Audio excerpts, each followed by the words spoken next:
that he asked specifically that Mr. Cushman recite for this occasion.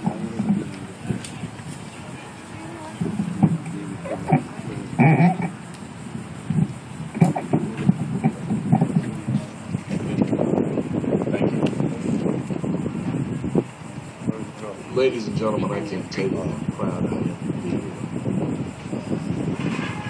and to remember the name and the spirit of a great artist, a great man, a great patriot. We don't often come across someone who has the courage to stand up and speak for the Constitution. That's what he did. And it was my high honor to be his lawyer and to help him. I've lost count of the number of times we've been before you, and the number of times we proved to them that the ordinance was unconstitutional. And so I'm proud to be here, I'm proud to have been his friend. Now I'd like to read a poem that was his wish that it be read at this service. And it's called The Meaning of Birds by Charlie Smith. Of the genesis of birds we know nothing, save the legend they are descendants of reptiles, flying, snap-jawed lizards that have somehow taken the air. Better the story that they were crabapple blossoms or such, blown along by the wind, time after time, finding themselves tossed from perhaps a seaside tree, floated or lifted over the thin blue lazarine waves, until something in a snatch of color began to flutter and rise.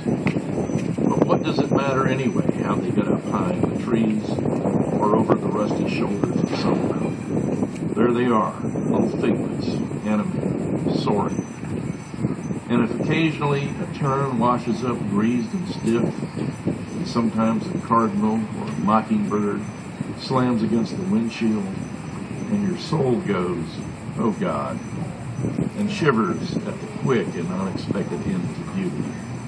It is not news that we live in a world where beauty is unexplainable and suddenly ruined and has its own routines. We are often far from home in a dark town, and our griefs are difficult to translate into a language understood by others. We sense the downswing of time and learn, having come of age, that the reluctant concessions made in youth are not sufficient to heat the cold-drawn breath of age.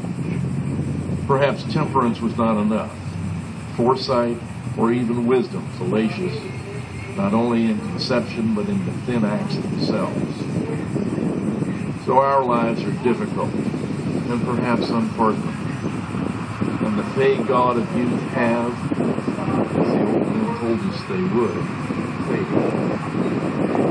But still, it is morning again this day, and the flowering trees, the birds take up their indifferent, elegant cries. Look around. Perhaps it isn't too late to make a fool of yourself again. Perhaps it isn't too late to flap your arms and cry out, to give one more cracked rendition of your singular aspirant song.